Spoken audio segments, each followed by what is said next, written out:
Hello दोस्तों, स्वागत है आज की मेरी इस वीडियो में। आज मैं लेकर आ गया हूं आपके लिए वार्षिक परीक्षा 2023 का कक्षा 11 का जीव विज्ञान का पेपर। और इसमें मैं इसके सभी क्वेश्चंस दिखाने वाला हूं और इनके बहुविकल्पी इसका उत्तर भी बताने वाला हूं। तो यहां पर आप देखेंगे तो इसके ये जो आपका पेपर है ये 70 अंक का है। सब पूर्णांक यहाँ पर पड़ा है 70। और ये सभी क्वेश्चन जो हैं इसके करना अनिवार्य है और इसमें कुछ अथवा में करके बाद में दिए गए हैं, लेकिन वैसे ऊपर दिया गया है कि सभी क्वेश्चन इसमें करना अनिवार्य है। तो पहला क्वेश्चन स्टार्ट होता है, सही विकल्प चुनकर अपनी उत्तर पुस्तिका में लिखना है। तो पहला है, वर्गीकी का जनक किसे कहते हैं? तो वर्गीकी का जनक किसे कहते हैं?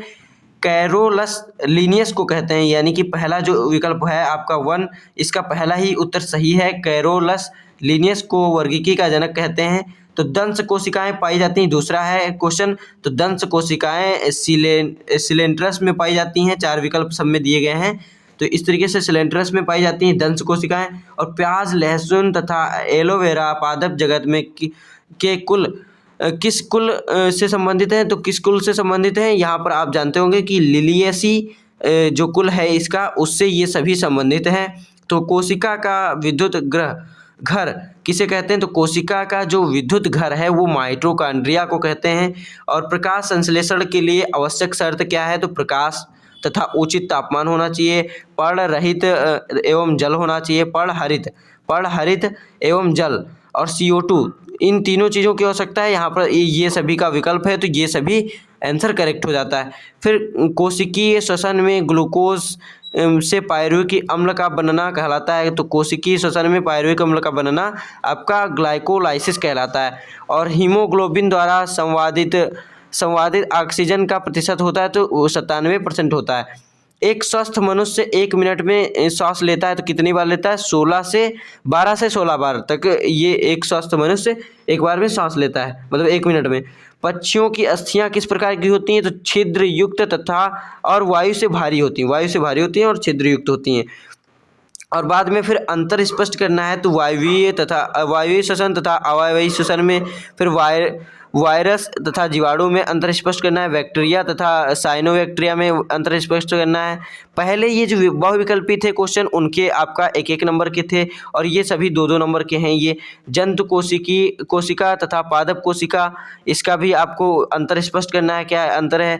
RNA और DNA में भी अंतर स्पष्ट करना है। 2-2 नंबर के ये आपके 5 क्वेश्चन हैं। और इसी तरीके से आपका तीसरा क्वेश्चन आता है, प्रश्न नंबर 3। इसमें सभी क्वेश्चन आपके 3-3 नंबर के हैं। 3-3 नंबर, इधर नंबर आपको लिखा देखने को मिल रहा है। तो यहाँ पर लिखा है, मानव रक्त में पाए जाने वाले श्वसन कवक पर टिप्पणी लिखिए। तो इन सब के उत्तर मैं अभी नहीं बता रहा हूँ, अगर आप कमेंट करेंगे तो इन सब के भी मैं उत्तर ला दूंगा। वैसे मैं मैथ का स्टूडेंट हूँ और मैथ के क्वेश्चंस मैंने पूरे सॉल्यूशन कराया है।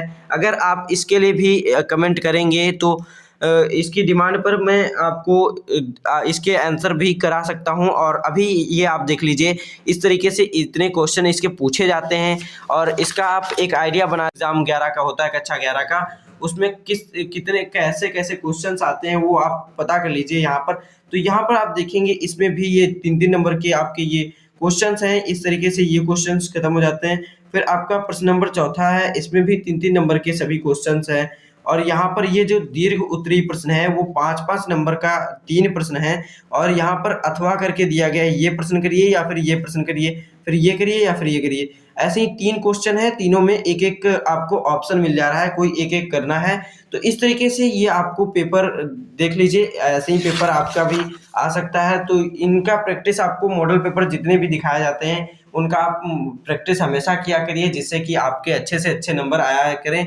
और अगर भी मतलब वीडियो को लाइक कर दीजिए और चैनल को भी सब्सक्राइब कर लीजिए। ऐसे ही आपके लिए मॉडल पेपर वगैरह या फिर पढ़ाई से रिलेटेड, आपके एजुकेशन से रिलेटेड इस चैनल पे सभी वीडियोस अब डाले जा रहे हैं। तो जुड़े रहिए हमसे, तब तक के लिए धन्यवाद।